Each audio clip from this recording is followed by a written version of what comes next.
Don't be a turkey, be a pig. The Prep Pigskin Report starts now.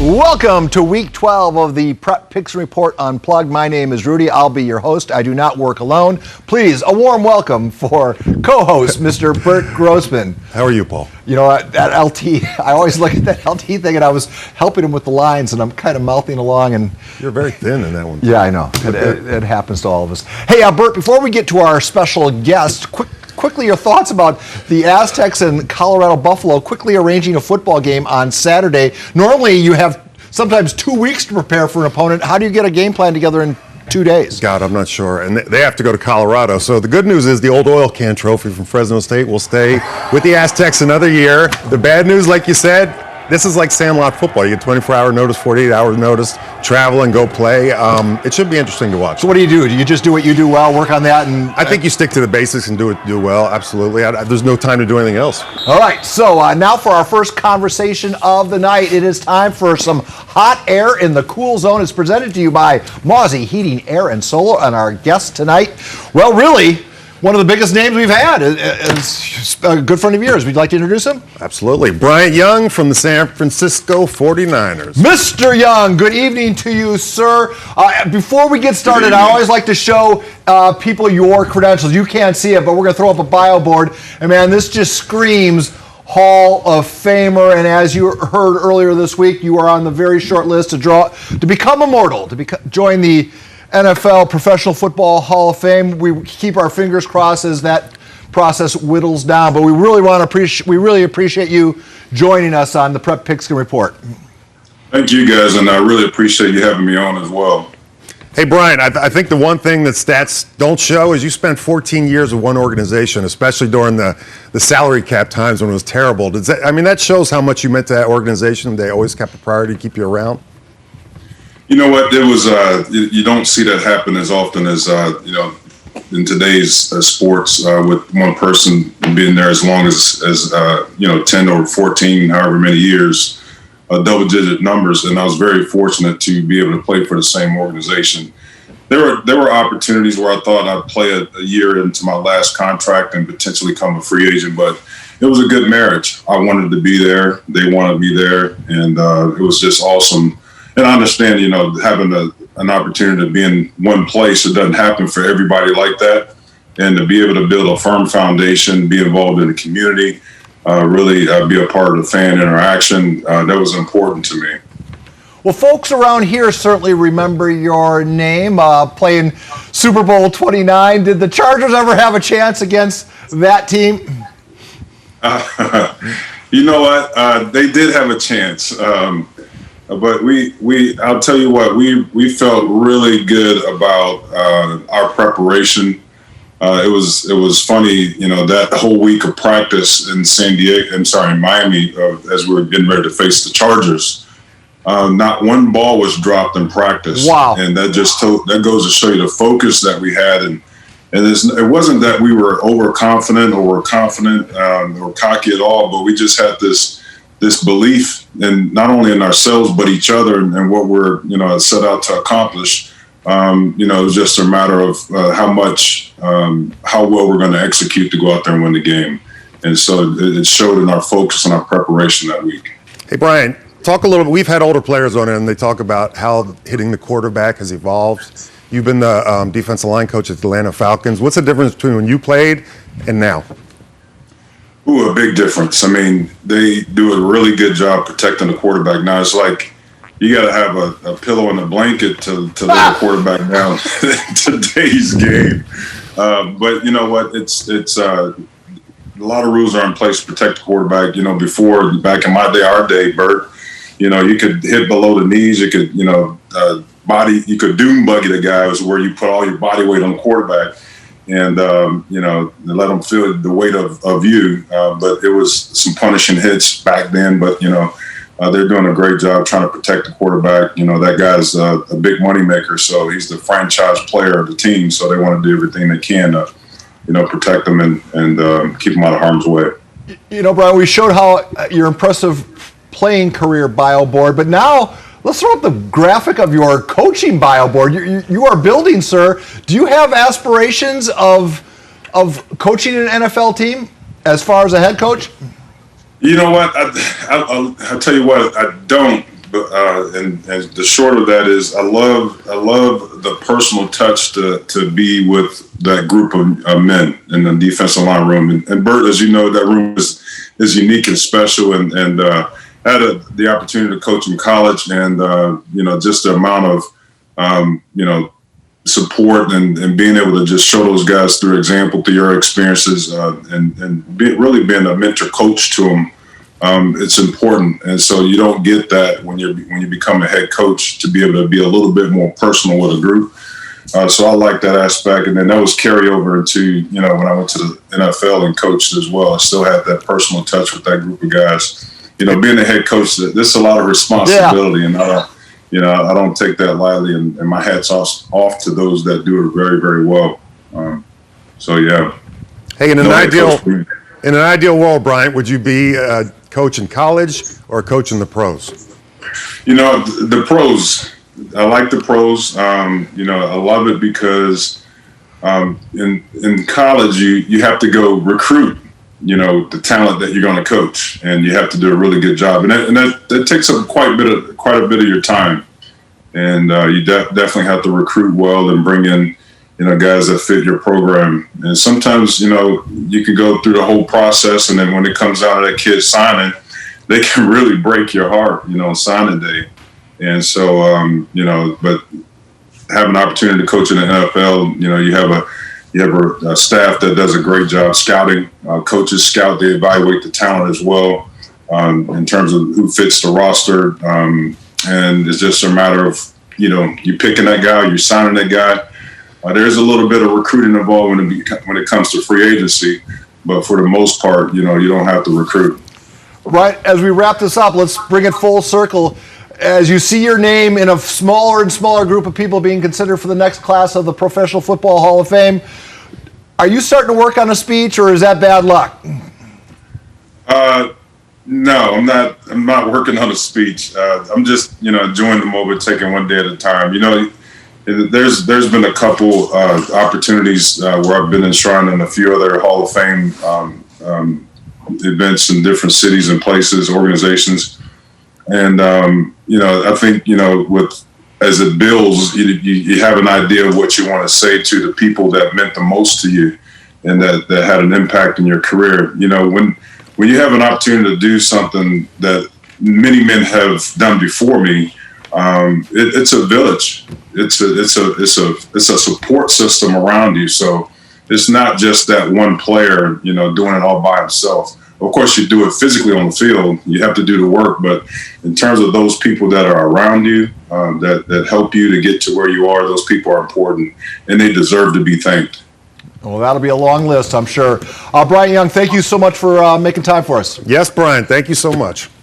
Thank you, guys. Brian Young, everybody, a soon-to-be Professional Football Hall of Famer. For our next level game from last week, we take a look at the Pac-12, where two Silver Pigskin finalists were faced off. That was 2017 runner-up Kyle Phillips for the UCLA Bruins with a team-high 91 yards receiving. On the other side of the ball, C.J. Verdell punching in. You know, the Silver Pigskin winner, you all know, from modern day, as the Ducks took down the Bruins by a 38-35 margin. And I know we do this almost every week, but I'm telling you, this is the most amazing story of maybe my time on the planet. Former Scotty, Alex Smith, getting his first win in the NFL. Only one touchdown pass, but they thumped the Cowboys, but good on Turkey Day. Here's what Alex had to say after that, his first win since the injury. Thanksgiving has special significance, you know, for me and my family. It was 2 years ago when we found out about the infection, and I got rushed into emergency surgery, and, you know, changed my life forever. And never in my wildest dreams did I ever think I'd be here 2 years later, full circle. And I'm so appreciative of so much and so thankful to be here, the opportunity to still be doing this and enjoying every minute of it. All right, congratulations, Alex. It's time to hear from everyone in the PPR Unplugged Roundtable in a segment we call Bacon Bits. It's sponsored by Holland RV Centers. The adventure starts right here. Who's behind the wheel first? Brandon Stone, I believe. Do it, Brandon. Football players are at a loss trying to figure out how to get back on the field, but also make effective change. Well, right now I'm hearing that some players are working on a new video campaign to go straight to the governor to tell him, bring back football in 2021. We'll, of course, keep you updated on what that video looks like. Maddie, what do you have? Thanks, Brandon. Well, as we get closer to 2021, more and more athletes are making their college commitments known. Congratulations to Mission Bay tight end Devon Williams for committing to Concordia University, Wisconsin. The 6'3", 230-pound defender is a big force for the Buccaneers, and you'll be seeing a lot of number 54 when high school football returns. Now let's toss it over to Nick James. Thank you, Madison. 2018 Silver Pigskin finalist Keenan Christian balled out for the men of Troy on Saturday night against Utah. 5 carries for 55 yards, 1 long run of 47 yards as USC won at Utah to remain undefeated on the season. Bo, what do you have up next? Head coaches are only as good as their assistants, and Castle Park head coach Chris Livesay knows this all too well, adding the veteran experience of Coach Paco Silva to the Trojan staff. Coach Silva brings 17 years of coaching experience in the South Bay at Otay Ranch, Southwest, and most recently led Eastlake to a banner year as interim head coach last year. Now to Nick Polino. Thanks, Bo.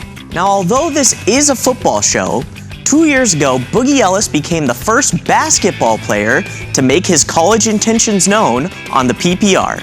At the time, Ellis chose Duke, but ended up at Memphis, where he is now a sophomore. In the Tigers season opener earlier this week, Boogie went 6 of 7 from three-point range, part of his 24-point effort, including this half-court shot to beat the buzzer in the first half. Thanks, Nick. 2013 Silver Pigskin finalist Fred Warner got the highest form of recognition from Aaron Rodgers when the 49ers played Green Bay. Ain't nobody better. Appreciate it, bro. Really for real. You're the best. I appreciate that for real, dude. That means a lot. In that game alone, Fred had a game-high 13 tackles. This just in, Bo Fertig's Bacon Bit already out on a date. I'm going to help him out because Bo gets his information from the Farmer's Almanac, apparently. Paco Silva is now the head coach of Castle Park High School, not an assistant. Coach Livesay had to step down for personal reasons. Great hire. Paco's been around the South Bay forever. He helped Eastlake last year as head coach. Just a great hire for them all around. All right, congratulations, Paco. It Yes. is now time for... It is trivia time. Here's Nick Polino with tonight's El Cajon Ford Pigskin Trivia question. Where's your hat? It's right here. All right. For the Week 12 El Cajon Ford Pigskin Trivia question that can be found on our Instagram page at Prep Pigskin Report, we ask, which of these quarterbacks currently holds the record for the most passing yards in a single game? Is it A, Lucas Johnson, B, Calvin Ferris, C, Colin Rugg, D, Tanner Rust, or E, Abe Muhazy? Head to our Instagram page to vote so you can take home some PPR and El Cajon Ford gear. All right, thanks, Nick. Coming up, we want to thank all our sponsors. We have a bunch of stuff coming your way. Take a look at all the cool things. And just a big thank you to everybody who stepped up sight unseen and sponsored this show this year. It really means a ton to us that you have that kind of confidence. Cathedral Cheer, we'll have Moses Moreno, former Bear, Charger, PPR Home Life, and a bunch of other stuff coming your way in just a bit.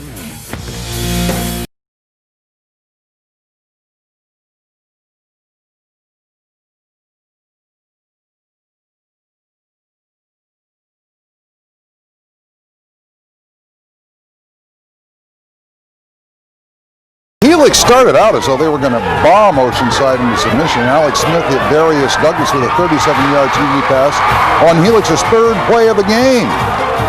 And on the very next position, Smith became the receiver on Reggie Bush's halfback option pass, 14-0 Highlanders. Welcome back to the Prep Pigskin Report Unplugged. In a normal season, this week would be dedicated to the semi-playoff round. So for this week's Digging for Silver, Brandon Stone is going into the archives to bring you the best semi-final matchups from years prior. It's all brought to you by King Amanpour. You'll tie the game as time runs out. We're tied at 13 overtime. Here we come. Mission Bay's Arian Foster with the 1-yard run. Extra point is good. Bobby Azalu with the 22-yard field goal. The Mavericks are threatening to knock off the Pirates until Armani Taylor scores late in the fourth quarter. John Carroll's ball club somehow finds a way. A Helix field goal kicked by sophomore Jake Reed to give Helix a lead 27-24. All right, 2 minutes to go. Eastlake 4th and goal, trying to win it. Can they win it? No, they cannot. They are denied. Last chance for the Pats, but Eric Allen is sacked by Ray Felix Bishop. Now we gonna smack him in the face, baby, like we did today. We're gonna get him! And then it's Romero to Bernard, the lefty, back to pass, the lefty finding Malavi Taylor, who makes an incredible grab in the end zone to make it a 7-point Oceanside lead. Last chance for Miller and the Grizz, back to pass, and it's Cy Pow. Then Granite comes again. Jacob Siegfried runs it in for the touchdown. It is 28-27. They go for the 2-point conversion, but don't quite make it. Steel Cannon takes this one with a final score, 28-27. You know, we made history here on this team. Steel Cannon's never been there before, and it feels great to be the first to do it. They have one thing they want to say to you. Paul Rudy, back to you! Thank you. Boy, a lot of good high school football in our parts. Time now to bring in our Coach of the Week, also brought to you by King Amanpour. The weather started getting rough. The tiny ship was tossed. Coach Robbie Owens joining us from the Bay. It's a 3-hour tour. Coach, how you doing? I'm doing great, Paul. How are you? I am well. You're going to be the last high school football coach on this show. Next week, the slot's going to Sean Salisbury, so we saved the best for the Open Division champ. When you look back on last year, what comes to mind? Just how those seniors really came together. There wasn't a lot of expectations outside the program that we were going to be, as good a team as we've been in the last couple of years, and those guys just kind of rallied around each other. We had some guys step up, Cameron Brown and, obviously Delshawn and those guys, but they stepped up and did a tremendous job for us. And it was kind of a magical season. It was one of those ones that I'll never forget. Coach, there's a graphic showing all the all-time great Helix coaches. Your name on there, Thurston Howell III. How does that make you feel? Guys, this is the assistant coaches graphic. Show the other graphic with all the great names, Coach Wood and Coach Arnez. And, man, Helix has just been really successful. Yeah, I tell everybody, Helix is going to be good long after I'm there. There's been great coaches there. Coach Arnez kind of laid the foundation, for all the rest of us, and obviously Gordon Wood and Van Hook and, Coach Starr came in and just, continued that tradition. And as we say, tradition never graduates. And, that corresponds with the coach as well. And, there's the culture of Helix is what makes it great. And obviously the culture of the school kind of leads into the football program. Coach, talk a little bit about your coaching philosophy. I just want to get the best of our players. Obviously, I'm kind of offensive oriented. I want, score points, but I come from a defensive background, and, I want the kids to have a great experience and build relationships. I just feel like, as a coach, if you can, have those relationships with guys, we ask a lot of these guys 365 days a year. And, obviously if they know you care about them and they know that you're in it for the right reasons, a lot of times you can get the most out of them. And, that's what it's all about. Those memories I have, from guys I coached 20 years ago are some of the greatest reasons why I coach football. You say you come from a defensive background. You also come from a different place. You were a Grand Junction. Is that your home, Grand Junction, Colorado? I'm actually from Idaho. Lived right outside of Boise and then went to school in Grand Junction. So spent half my life in Idaho and the other half in Colorado. So why do you come to California? This was our vacation spot, and it was just a beautiful place. We used to come here usually right around Thanksgiving time, and the job opened up, and to be honest with you, I thought I had no chance at getting the Helix job and put my name in for it, and the next thing I know, I'm moving to San Diego, so it's been great. Can you adjust the camera so we can see the Scotty's yacht? Yes, we want to see you. Look at that. Very good. All right, so Coach, let's go back to the graphic showing your. You have some great names that make up your a lot of assistants. You cannot. It takes a village to raise a first-rate football program, does it not? Oh, for sure. And I mean, you look at our coaching staff, and a lot of those guys were with Coach Starr. Some of them were, even before Coach Starr. Jeff Babbitt was with Jim Arnaiz. Those guys, bleed green and are amazing. I mean, I use DeMazza Jones as the perfect example. He learned from Sam Friend, who's over at Mount Miguel with Coach Starr. But, DeMazza has been with every coach that was on that previous graphic. He's had some relationship with him, whether he played for him or he coached with them. And so, I mean, he's, I look at DeMazza, and he's the main reason why, Helix is successful. He's a former Highlander and, cares about the program so much. And it's a true honor to coach with him and all those guys. I mean, I got guys, Eric Parker and Jason Van and, Coach Cook. All those guys are guys, Coach Noah, whose sons have obviously are legendary with the program. Every one of those guys cares about the program, and they're great coaches. And so when you come in as a new guy, and as you said, kind of the guy that came from out of state, all those guys have kind of showed me what it means to coach Helix football. Hey, Coach, we had Sean Martinez on a few weeks ago as our blue chip athlete. Tell us how important it is to have a kid like that leadership-wise on your squad.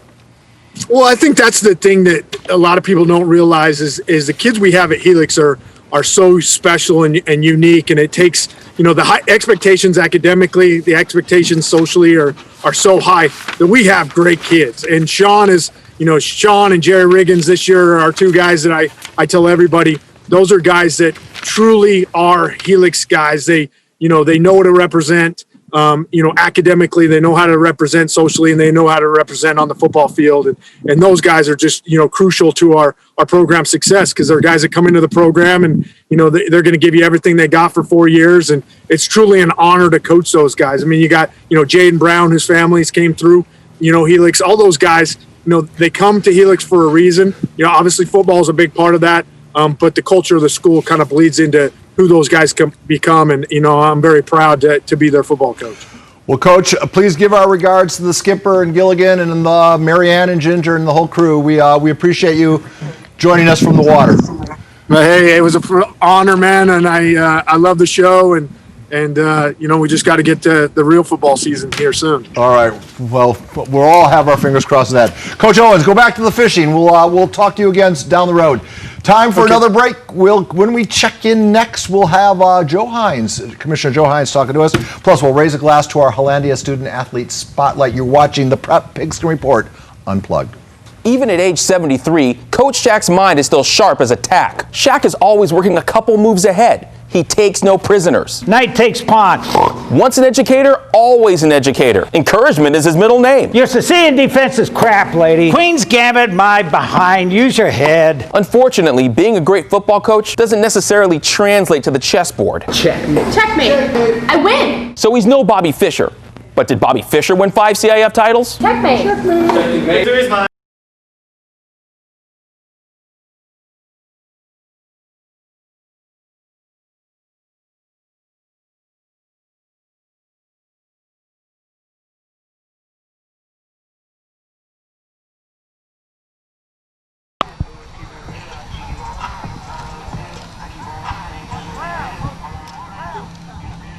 No way, that's crazy.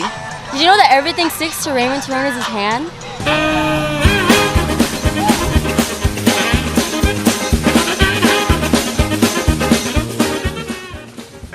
It's time to welcome in CIF San Diego Section Commissioner Joe Hines in a segment called Hey Joe, how's it going? Brought to you by Morning, Bill guys. Hines. Wow. Wow. Bert, you were bigger What's back. going on? I was. I don't even know if I can ask the question. So, Joe, you were on earlier and you're golfing, so apparently the return to play does not go to the commissioners, just the kids? How's that work?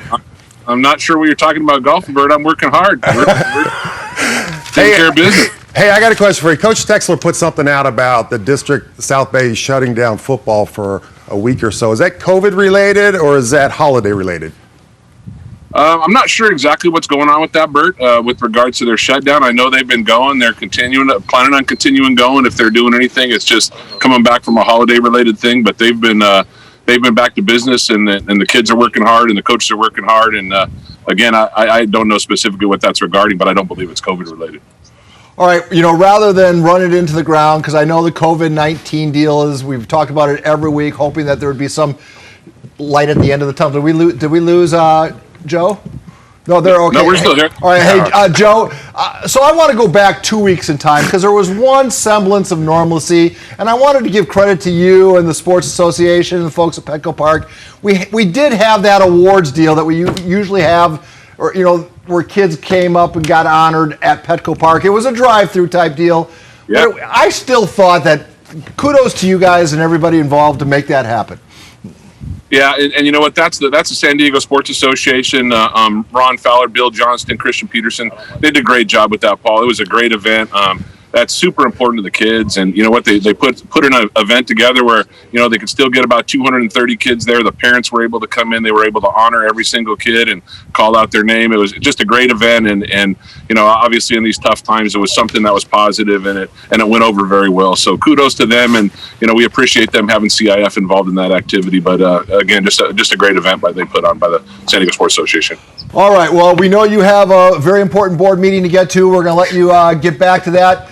Give regards to former Commissioner Schneep. I believe he's at that meeting. So have a safe meeting. We'll do that. I appreciate that, guys, and hope you guys had a great Thanksgiving and have a great weekend. Right back at you, Commissioner. All right, it is time now to raise a glass of cold Hollandia milk to this week's featured student athlete. It's brought to you by Allison Edmonds. How about if we come out to the two-shot for a toast of chocolate milk, brought to you by Hollandia. Here's Helix Scotty, Jerry Riggins. Helix's Jerry Riggins Jr. hasn't always been a linebacker. I played O-line my whole life, growing up. So I was like an O-lineman. And then when I got to Helix, I started playing linebacker, and that was like a big culture shock for me. And I started to like football because I didn't like playing O-line. So yeah, once I got to Helix, started playing linebacker, started liking football. And his love for the game is what motivates him to hit the books. It could propel you into new heights, into new things. But then also it's you get to see your friends after going to school. So it's you don't want to be that guy oh, I'm failing this classes, so I can't play in the game. But Jerry is hoping he will get to continue playing football at the next level. I'm just testing the waters, just seeing how I like Valpo, talking to them, how I like Holy Cross, still keeping my recruitment open, and then just trying to hopefully playing this season and then picking up a few more offers. This is Allison Edmonds with the Hollandia Dairy Student Athlete of the Week. Allison's segment has been just top-notch all season long and prior to that. Time for another break, but first let's check out the PPR home life of Mo Vanderweel. It's brought to you by Renovation Realty. Hello everyone, this is Mo Vanderbilt from Torrey Pines, and I'm here to show you what Thanksgiving is like for me at home.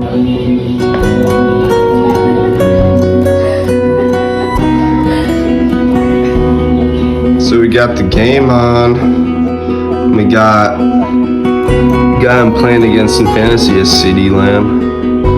Go!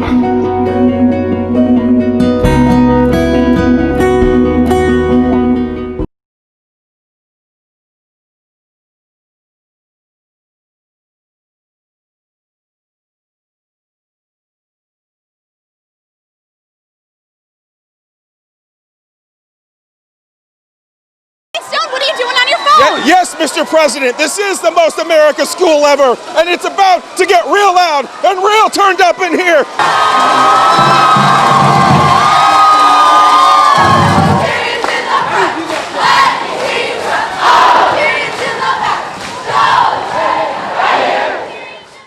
Oh, 2018 at University City, one of the alarm clock pep rallies, a rally with Allie, if you will. We are fortunate to have great athletes playing at the next level. That's why we created Faces in New Places. Tonight, Bo Furtek is chatting with Cal Berkeley freshman and 2019 Silver Pigskin finalist Tyson McWilliams.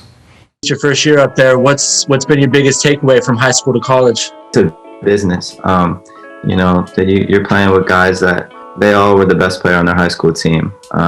A lot of talent in every position room. and just competing, take every opportunity to compete and to get better.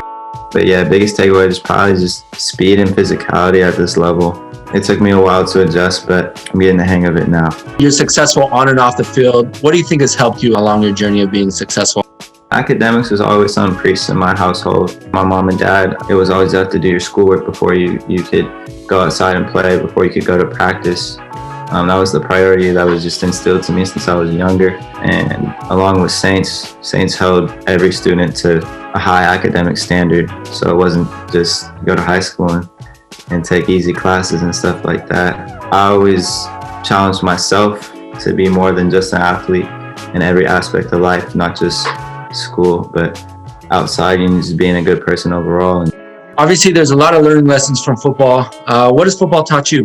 Being willing to work with 10 other people on a side of a ball it's important.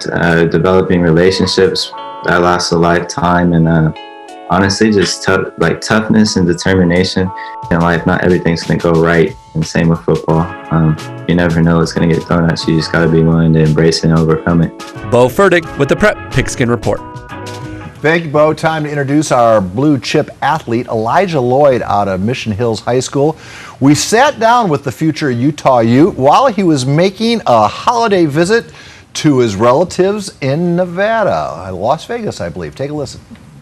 I think one thing that makes me special is definitely my mindset and my approach towards not only the game of football, but just towards life in general. I feel like I've been around like a lot of wise people that have just helped me and guided me throughout my life, and just taught me things, and just taught me how to, stay humble in certain situations and just keep a level head. And I think that's the main thing that really makes me me. But when it comes to football, I feel like just the dog mentality and just the dominant mentality that I have towards the game. Being a two-sport athlete, I mean, does that help you, hurt you, or do some coaches get turned off? But hey, well, this kid's a two-sport kid. So I think definitely track has blessed me, along this journey. Just I've been running track ever since I was in middle school, and it's always been a sport that I've been excelling at. And definitely the correlation between doing speed work and staying consistent in track, and then using that to translate to the football field has been perfect. It's really benefited me just with everything, on offense, defense, special teams, everything. It's been a blessing. You're in Vegas for Thanksgiving and visiting family. What are you most thankful for this holiday? Honestly, I'm the most thankful for is just being able to spend time with my family. There's a lot of people, being in the military, college athletes that are away, in whatever the situation is, there's a lot of people that, aren't with their families right now and don't have the opportunity, to spend time with them. So, the most thankful, I'm just thankful just being able to be out here with my mom, my family members, my cousins, just all that, and just be able to spend time with them, to be honest. And just being healthy right now and just, being out, and just spending time with family, to be honest. That's the main thing I'm thankful for. If you had to sit down and write a thank you note to the first person you're most grateful for, who would be the first person you'd write that letter to, a thank you note? That's my mom, 100%. She's been there to thick and thin. We've had an amazing journey, and I'm blessed to be on mission to have my mom, 100%. You are a very special youngster, and that doesn't happen by accident. So kudos to your mom. I hope I get to meet her. Hey, let me ask you one question. If there's a football... we're including that in the interview. Hey, if there's a football season this year, are you going to play? 100%. I'm there. Okay, yes, sir. One thing. I always end the interview with this. Do you recognize this? Yes, sir. Yes, sir. I sure do. What does it mean to you? Oh, that's something I've been dreaming for since before I even entered high school. Yes, sir. Yes, sir. See? That silver Pigskin's become a great segment. A powerful symbol. It has. It has, absolutely. Oh, jeez. Yeah. All right, the PPR doesn't only consist of football. It's the entire Friday night atmosphere, everything that makes up the football experience on Friday nights. And here's Madison Sinclair and this week's Squad Up, the Cathedral Catholic Cheer Team, brought to you by Sprouts Farmers Market. I'm definitely just missing the feeling of being on that track and seeing the team run in and like hearing all the cheers and chants from the student section and just feeling that energy. It reminds me kind of like fireworks, almost just like always moving. There's like always colors, there's different things going on. Everyone's super high energy. I just really miss feeling like I could just cheer on my school. To me, it just means to be like the best role model you can in and outside of school, and just like really pumping up the team and just like uniting like the crowd and the players, just so like we're all united when we're at like sports events. And while the Dons can't be fully united right now, these seniors figure out a way to still link them together. We actually just started a big sister, little sister. So we're trying to like make sure we're helping them, giving them a guiding hand. Especially the new freshmen coming in who didn't really know anyone and were new to the team. That was a great way to get them introduced to the program and like getting some familiar faces. There are a lot of unknowns surrounding the return of high school football. But one thing we do know, these Dons will be ready when the time comes. I can't really picture a football game having nearly as much energy or excitement or school spirit, whatever it is, if cheerleaders weren't on the track. The way we stand, we're all social distance on our boxes, so we're already distanced. We can wear masks. I just think that would be such a positive thing for the games to have cheerleaders there. Even if people are watching on the live stream and they can see the cheerleaders, I think that would be a really cool thing to do. I'm Madison Sinclair for the Prep Pigskin Report. Well, coming up next on the PPR Unplugged, it's time to reveal this week's Silver Pigskin Awards predictions in our National City Mile of Stars segment. Please do not wander off because you're watching the Prep Pigskin Report Unplugged. We'll be right back. What do you do after the games on Friday night? I just go home and hang out with my family. Why don't you watch PPR at 10:30? Come on, man. Come on, man. Come on, man. You're killing me, Smalls.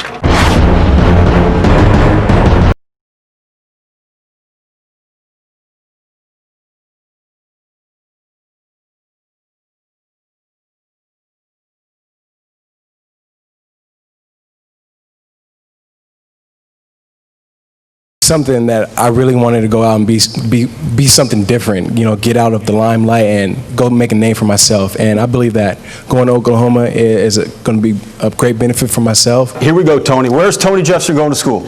Tony Jefferson will be attending the University of Oklahoma. All right. I'm going to be heading to the University of Oklahoma. Oklahoma. The place to be. It's really special, you know what I mean? We're setting a new trend with 3 guys going to one school and definitely doing something different, and that's what all of us are trying to accomplish. Welcome back to PPR Unplugged. Boy, that was a magic night when you had 3 Sooners. We even made it into the Oklahoma media that night. It's a big market, Oklahoma. I'm glad you got in there. Thank you. All right, we have a segment that's done by Nick James. It basically asks the question, what does it take? What does it take to make it to the next level? I wonder who he's talking to today. Moses Moreno connected with Terrell Fletcher for a pickup of 18 yards. A roughing the passer penalty tacked on another 15. Moses Moreno from the South Bay, playing in high school for the Castle Park Trojans, to Fort Fun at Colorado State, to playing on Sundays in the NFL. The one thing that probably held our entire family together and just kind of set us onto the path of success in all of our paths that we chose. Zeke and I obviously were football related, but it was just doing the right thing, just like having goals, working hard toward those goals, doing the right thing, staying out of trouble, like surrounding yourself with quality people, and just being ready for when that time comes. I think throughout all of this whole thing, God's grace just shined and just kind of gave me the right opportunities at the right time, and I was just prepared when that time came. And of course, Moreno remembers the call from the Chicago Bears like it was yesterday. It was Coach Wanstead, and he was like, "Hey Moses, how you doing? This is Coach Wanstead from the Bears. Congratulations. We just drafted you." And I see my name on the screen. It was like, that whole just feeling down and out just completely shifted, and it was like a dream come true. Moreno was in the NFL for 3 years with the Bears and Bolts. He and his brothers currently run the family's construction company.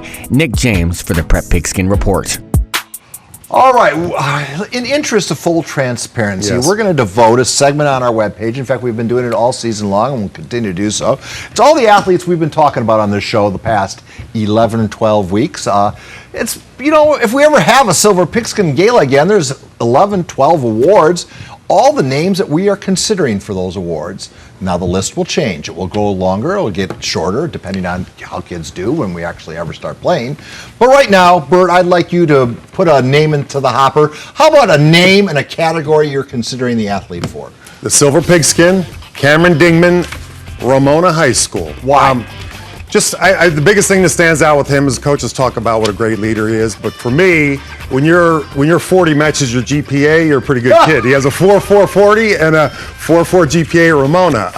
One of only 10 honorees last year from the NFL for perfect technique at a corner. Just a great kid and has it all. Brandon, to you. Running backs at Cathedral are just like your kitchen table at Thanksgiving, loaded up and ready to go. And that's exactly what they have right now in junior Lucky Sutton. The man has offers from SDSU, San Jose, and Nevada, and he averaged 7.3 yards a carry his sophomore year. Welcome, Lucky. You're on our Underclassmen of the Year watch list. Maddie, who do you have? This week, I'm adding the quarterback from Mount Carmel, Carson Tomapiu, to the Offensive Player of the Year watch list. Carson has completed 196 passes for 2,580 passing yards for 18 passing touchdowns, averaging 129 passing yards per game. Now keep an eye out for number 8 when the Sun Devils can return to the field. Nick, who's on your list? Thank you, Madison. This week, I'm adding to the watch list Offensive Player of the Year, Jeremiah Friend Jr. Young man's a senior, Ramona Bulldogs. He plays wide receiver, quarterback, and DB. Young man can run around and get it done. I'm looking forward to watching this young man do his thing for the Bulldogs this upcoming season. Bo, what do you have up next? I'm adding Francis Parker's Chris White to the Underclassmen of the Year watch list. As a freshman last season, White averaged 9 yards per carry, 17 yards per grab, with 8 total touchdowns. He also scored a 60-yard touchdown in the section championship game to help the Lancers become D5 champs. Now to Allison Edmonds.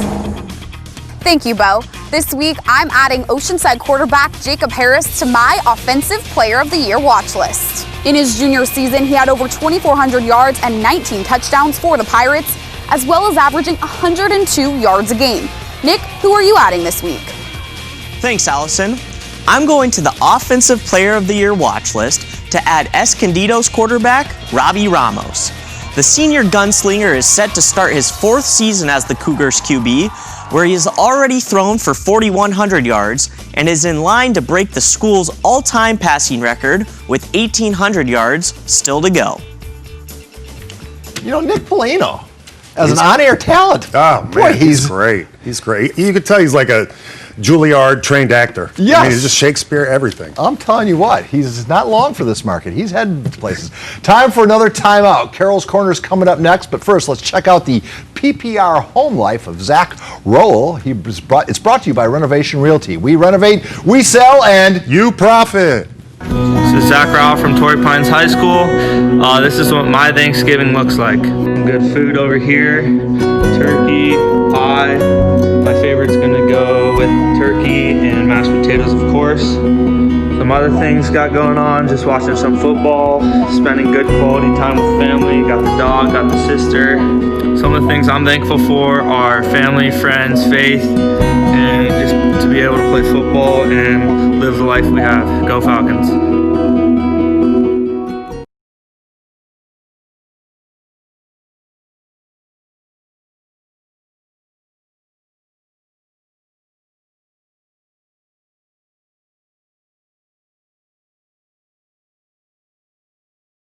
Good morning, San Diego. Black Friday. Hope you're recovering from all the turkey stuffing and pumpkin pie that you ate last night. Here's what we're looking at this morning.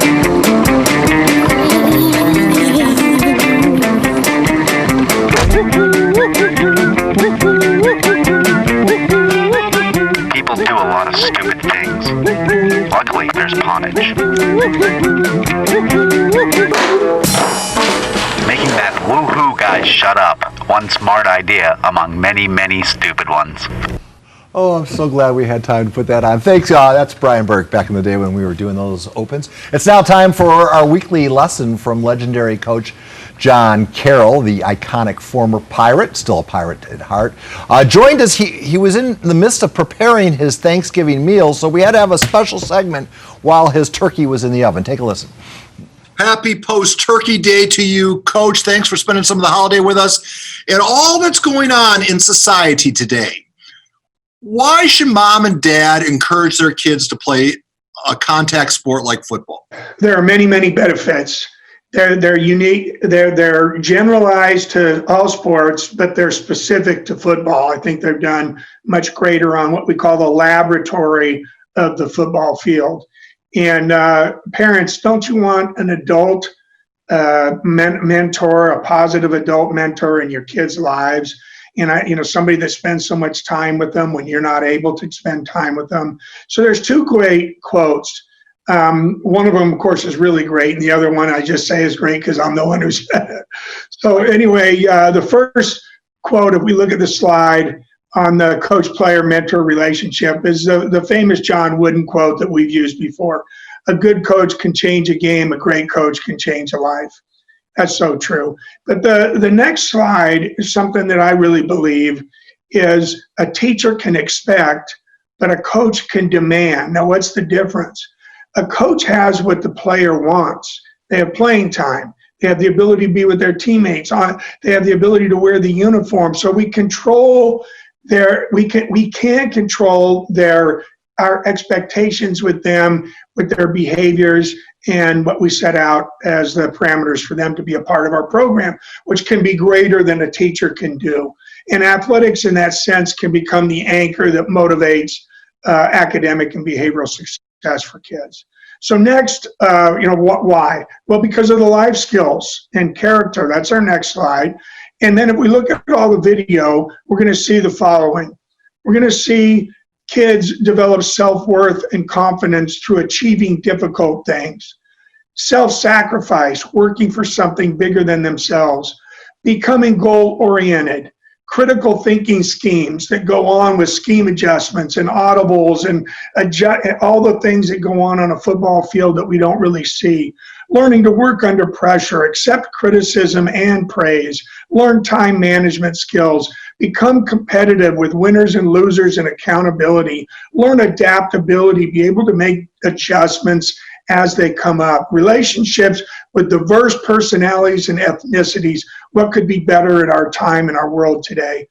Learning teamwork and accepting your role. Communication, emotional control, delaying gratification, persistence, perseverance, learning to overcome, learning to play the role of a follower who does the right thing or a leader that leads. Nothing teaches those things better than the football field in high school football. Next, we have, the fact, our next slide says that 30 to 50% of students on a high school campus play sports. Now, that's not all football, but they play sports, and they're accountable for immediate results. And what does that give the school and the kids? It results in this: higher GPAs than the average student, higher attendance, higher graduation rates, higher college attendance, lower discipline problems, built-in at-risk interventions with an adult who cares. It helps bridge the achievement gap, and it creates a connection to the school for all players, students who attend games, alumni, community. Who doesn't want that? Well, before I let you go, that was a pretty heavy topic. How was the heavy meal? Were you in charge of the turkey? Well, yes, I was. I am the official cook, but as long as I cook, I don't have to clean. So that's a good deal. Always a great segment. I'm telling you what, I want to go on tour with the man. Yeah, we'd make a fortune as a motivational speaker. All right, we'll be right back with the oh, where's my hat? What did you do with my hat? I don't know, Paul. It's right there. All right, we'll be right back with tonight's El Cajon Ford trivia, Pigskin trivia question. You're watching the what? PPR Unplugged. All right. Let's go! I know you felt that, 22. There you go, Billy. Hey, let's go, Ethan. Hey, House, let's go. They doubled me on this side. On you thought you'd fade that. Yeah, 2 toes. I got you.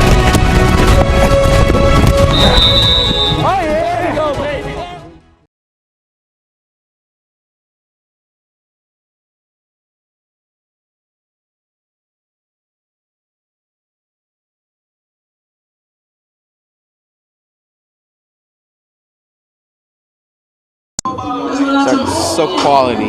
So premium. I'ma get the cheese with the Such awesome highlights. just one look. All right, Paul, let's hand out some PPR and El Cajon Ford gear. Here's Nick Polino with the answer to tonight's El Cajon Ford Pigskin trivia question. Time for a quick reminder of tonight's Nobody Beats El Cajon Ford Pigskin trivia question. Which of these quarterbacks currently holds the record for the most passing yards in a single game? The correct answer is D, Tanner Rust of El Capitan. The Vaqueros quarterback throwing for 597 yards back in 2007 in their 46-14 win over Santana. Our social media winner is a guy not too far behind him, Colin Rugg, who threw for 563 yards in a game just 7 years later. All right, thanks, Nick. My favorite quote of the show is, teachers can ask, coaches can demand. I like Robbie Owens with the tradition never graduates. I like that one. So those are the two messages from this week. Achilles Smith next. That sound means the show's over. Achilles Smith is a guest next week. Sean Salisbury is a guest next week. And Jalil Tucker from Lincoln, all guests next week. Don't forget, this entire extravaganza will be replayed Saturday night, 5 p.m. on KUSI. The social media deluge is underway. We will see you for the season finale of the PPR. Same pig time, same pig channel. Say goodbye, Bert. Bye, everyone.